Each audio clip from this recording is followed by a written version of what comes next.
बिस्मिल्लाहिर्रहमानिर्रहीम। Osteo arthritis, आज हम इस डिज़ीज़ को अंडरस्टैंड करेंगे और इनकी बेस्ट होम्योपैथिक मेडिसिन को रीड करेंगे।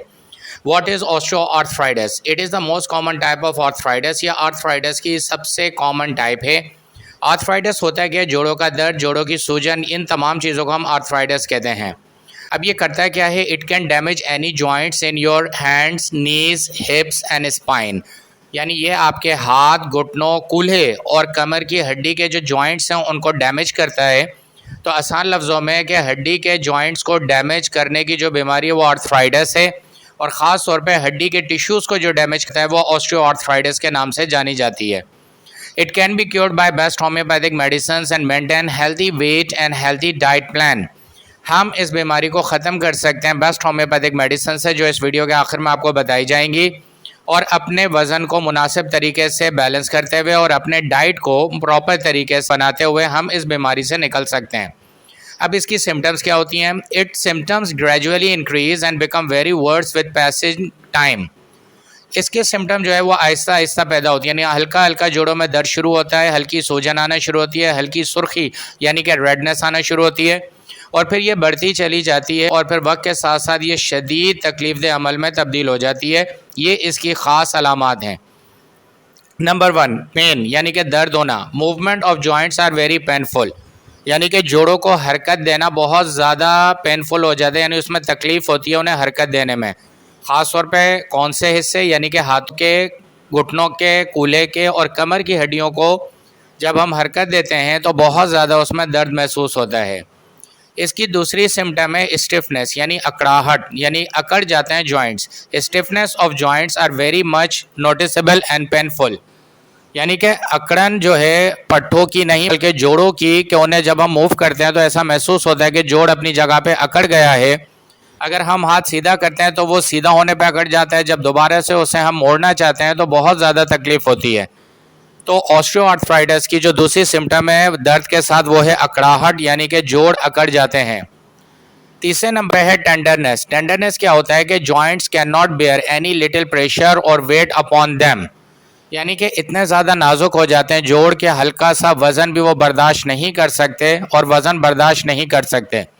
इसका मतलब ये है कि अगर कोई पेशेंट ऑस्टियो आर्थराइटिस का पेशेंट है, यानी कि उसको जोड़ों का ये मर्ज़ है, तो वो वज़न उठा के ज़्यादा देर तक नहीं चल सकता, यहाँ तक कि वो अपने बच्चों को भी गोद में नहीं उठा सकता। उसके हाथों के, घुटनों के, कमर के जोड़ों पे शदीद ज़ोर आता है। इसकी चौथी सिम्टम्स है बोन स्पर्स। ये क्या होता है? Hot lumps are found around the joints. इसका मतलब ये कि हड्डी के जोड़ पर छोटे छोटे गोश्त के गोमड़ बनना शुरू हो जाते हैं। अमूमन आपने ये देखा होगा कि जोड़ के ऊपर जो गोमड़ बनेगा उसका मतलब ये कि ऐसे शख्स को ऑस्टियो आर्थराइटिस का मर्ज लग चुका है। तो ये उसकी एक चौथी सिम्टम है। पाँचवें नंबर पर है कि लॉस ऑफ फ्लेक्सिबिलिटी, मतलब able to move joints completely stretched, moving joints is painful, यानी कि जो जोड़ हैं उन्हें आप पूरे तरीके से आसानी से लचक के साथ मूव नहीं कर सकते। यानी आप घुटने को अगर एक दफ़ा फोल्ड कर देंगे तो बड़ी आसानी से उसको दोबारा सीधा करने में मुश्किल होगी, और जब सीधा करने की कोशिश की जाए तो बहुत ज़्यादा दर्द महसूस होगा। ये वो कंडीशन है जो ऑस्टियो आर्थराइटिस के अंदर पैदा होती है। इसकी छठी सिम्टम ये है कि ग्रेटिंग सेंसेशन, यानी कि पॉपिंग और crackling sound can be heard from joints, यानी जोड़ों में से क्रैक की साउंड की आवाज़ आती है, यानी ऐसा लगता है कि जैसे हड्डी से रगड़ खाकर आवाज़ पैदा कर रही है। अमूमन इससे बहुत सारे अफराद, मर्द और ख़वातीन हैं कि जिनके उठने बैठने में घुटनों से आवाज़ आना शुरू होती है। तो ये वो सारी सिम्टम्स हैं जो हम ऑस्टियो आर्थराइटिस के अंदर देखते हैं और हमें महसूस होती हैं। सातवें नंबर पे स्वेलिंग, यानी कि सूजन आ जाना। आहिस्ता आहिस्ता सूजन आती है और फिर बहुत अरसे तक रुक रहती है। अगर ये सारी सिम्टम्स किसी पेशेंट में जॉइंट्स के ऊपर यानी जोड़ों के ऊपर आ रही है तो इसका मतलब ये है कि उसको मुकम्मल तौर पे ऑस्टियो आर्थराइटिस का जो है मर्ज लग चुका है। अब ये ऑस्टियो आर्थराइटिस को ख़त्म करने के लिए हम होम्योपैथिक मेडिसिन इसके आखिर में बताएंगे। All these 7 symptoms can be cured by medicine, telling you in this video at the end. इन तमाम सिम्टम्स को, ये जो अभी बयान हुई हैं, ख़त्म करने के लिए हम होम्योपैथिक मेडिसिन जो आपको आखिर में बताएंगे, इन तमाम अलामात पे वो मुकम्मल तौर पे काम करेंगी। अब हम रिस्क फैक्टर्स देख लेते हैं कि क्या होते हैं। कि ओल्डर एज, उम्र बढ़ने के साथ साथ जो है ये मर्ज तेज़ी से बढ़ता है, और बड़ी उम्र के अफराद की हड्डियों में कैल्शियम की कमी होती है और वो इनडाइजेशन यानी मैदे के सही हाजमे की वजह से ना होने की वजह से भी खुराक सही नहीं खा सकते, इस वजह से उनमें ये कमज़ोरियाँ आती हैं। अगर सेक्स की बात करें तो वुमेन्स आर अफेक्टेड मोस्ट, यानी ख़वातीन 80% इस मर्ज़ का शिकार होती हैं और मर्दों में ये मर्ज़ 20% तक पाया जाता है। फिर इसकी एक और वजह है ओबेसिटी यानी मोटापा, यानी कि हद से ज़्यादा वज़न होना, जिस्म के अंदर कोलेस्ट्रॉल होना, फ़ैट होना, ये एक वजह बनती है ऑस्टियोआर्थराइटिस की। फिर है जॉइंट इंजरीज़, यानी किसी हादसे में, एक्सीडेंट में या गिरने की वजह से, सीढ़ी से स्लिप होने की वजह से अगर किसी जोड़ पे चोट आई है तो वो भी एक वजह बन जाती है इस मर्ज़ की। फिर एक और रिस्क फैक्टर है कि रिपीटेड स्ट्रेस ऑन जॉइंट्स, यानी कि मुसलसल जोड़ों का ज़्यादा इस्तेमाल करना, यानी जैसे मज़दूर होता है या हार्ड वर्क करता है या वेट लिफ्टिंग करने वाले लोग रोज़ाना की बुनियाद पर अपने जोड़ों पे बहुत ज़्यादा वज़न डालते हैं, जिसकी वजह से उनके जोड़ दर्द करना शुरू कर देते हैं।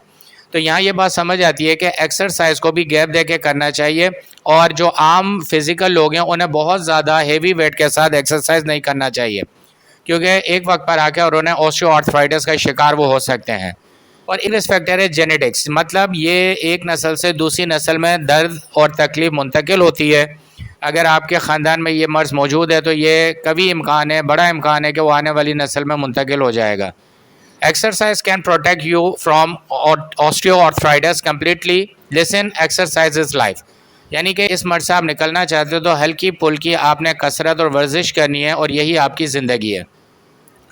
अब इन तमाम सिम्टम्स को जो अभी आपसे बयान किया उनको कौन सी बेस्ट होम्योपैथिक मेडिसिन कवर करेंगी, वो हम आपको 3 मेडिसिन यहाँ पे सजेस्ट कर रहे हैं। नंबर 1 है रस्टॉक्स, नंबर 2 कल्केरिया कार और नंबर 3 है ब्राइनिया।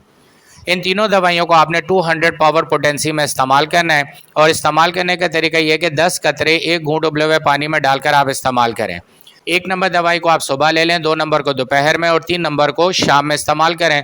10 दिन तक इस दवाइयों को इस्तेमाल करने के बाद 5 दिन का वक्फा दे दें और 5 दिन का वक्फा देने के बाद दोबारा से 10 दिन तक इनको इस्तेमाल करें और फिर रोक दें।